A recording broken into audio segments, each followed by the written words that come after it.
हांडे साहेबांना विशेष धन्यवाद. त्यांनी वेळ घेतला नाही, वेळ सत्कारणी लावला. आपणा सर्वांचेच मार्गदर्शक आदरणीय तांबे साहेब, कॉम्रेड अजित नवले, सतीश दादा, मधुकरराव तळपाडे, अमित भांगरे, सर्वच पक्षांचे प्रमुख मंडळी, उपस्थित बंधू भगिनींनो, महाविकास आघाडीची स्थापना झाली आणि त्यानंतर आज आपण ब्राह्मणवाड्यात आलोय. कधी कधी पाठीमागं वळून पाहिलं की मग आपण किती भाग्यशाली आहोत आपल्या सहज लक्षात येत. काँग्रेसचा या तालुक्यातला उगम ब्राह्मणवाड्यातला, शिवसेनेचा उगम सुद्धा मला वाटतं ब्राह्मणवाड्यातलाच, रामदास फलकेनं सुरुवात केली. आणि आम्ही आज बरेच नवले आहोत. कम्युनिस्ट पार्टीचा उगम नवलेवाडीतला. ह्या तीनही पक्षांचा, महाविकास आघाडीचा, महाराष्ट्रात स्वातंत्र्याच्या नंतरचा हा जो काही स्थापना केल्यानंतरचा पहिला संग्राम आहे, तो ह्या लोकसभेचा संग्राम आहे. ब्राह्मणवाड्यातल्या सभेला त्या दृष्टीनं अनन्यसाधारण महत्व. ब्राह्मणवाडा असेल किंवा आम्ही सर्वजण असून आपल्या सर्वांवर जबाबदारी आहे. ज्यासाठी आपले पूर्वज लढले, ज्या विचाराच्या साठी त्यांनी आपलं उभं आयुष्य कटकी घातलं, उभं आयुष्य कारणी लावलं, आपल्या सर्वांच्या वरती आता जबाबदारी. महाविकास आघाडी बलशाली कशी होईल, भाजप हद्दपार कसा होईल, आपला विचार हा समाजाचा विचार आहे. काँग्रेसचा विचार, उद्धव बाळासाहेब ठाकरे शिवसेनेचा विचार, राष्ट्रवादीचा पवार साहेबांचा विचार आणि डाव्या चळवळीचा विचार, हा विचार समाजाच्या हिताचा विचार, समाजाच्या उत्थानाचा विचार, समाजाला एकसंघ बांधण्याचा विचार आहे. पददलित असतील, आदिवासी असतील, गोरगरीब असतील, वेगवेगळ्या जाती धर्मातले कितीतरी माणसं असतील, या सर्वांना बरोबर घेऊन त्याची पेंडी बांधणं, एक संघपणा त्यात निर्माण करणं, हे फक्त आणि फक्त महाविकास आघाडीच करू शकते. आणि जर आज आपण या महाविकास आघाडीला बळ दिलं नाही तर त्याचे काय परिणाम होतील? हांडे साहेबांनी सांगितलं की जरा लेकराबाळांचा विचार करा. माझ्या पुरता नाही, माझ्या लेकरांचं भविष्य मला घडवायचं असेल तर म्हटले होते 2014ला मोदी साहेब एका वर्षाला इतक्या नोकऱ्या देईल. एमपीएससी सुटला तरी नोकरी नाही, यूपीएससी सुटला तरी नोकरी नाही. यूपीएससीच्या माध्यमातून ज्या मुलांना नोकरी द्यायला पाहिजे होती, एमपीएससीच्या माध्यमातून ज्यांना नोकरी द्यायला पाहिजे होती, त्यांना बाजूला ठेवून कॉन्ट्रॅक्ट पद्धत कुणी आणली.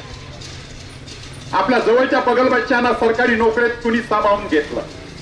हेच ते भाजप आहे. शेतकऱ्यांच्यावर गोळीबार करून दिल्लीच्या जवळ, आता उल्लेख झाला अजित तिथे होते, अकोल्याच्या बाजार तळावर पण उल्लेख झाला संजय राऊत आणि अजित नवले, हे दोघे जण पण दिल्लीच्या त्या सीमेवर हरियाणा, उत्तर प्रदेश आणि पंजाबच्या जे शेतकऱ्यांनी काळ्या कायद्याविरोधात लढा पुकारला त्यावेळेला आपले हे सुपुत्र, महाराष्ट्राचे सुपुत्र होते. गोळीबार करून, अनन्वित छळ करून ज्यांनी 700 शेतकरी मारले. एका बाजूने हे आज स्वामीनाथन आयोगाची घोषणा करीत होते, आठवतंय तुम्हाला? तुमचं उत्पन्न दुप्पट करू सांगितलं होतं, आठवतंय तुम्हाला? काय झालं आपलं? शेतकरी लुटला गेला, मारला गेला, तो आत्महत्या करतोय. जे जे वचनं दिली ती सगळी वचनं पायदळी तुडवली. ते भाजपाचं सरकार आणि त्याचा नेतृत्व करणारे नरेंद्र मोदी आहे. या सगळ्या गोष्टीचा विचार करून या निवडणुकीत मतदान करायचं आहे. तांबे साहेबांना जायचं आहे, त्यामुळे अधिक आम्ही बोलणार नाही.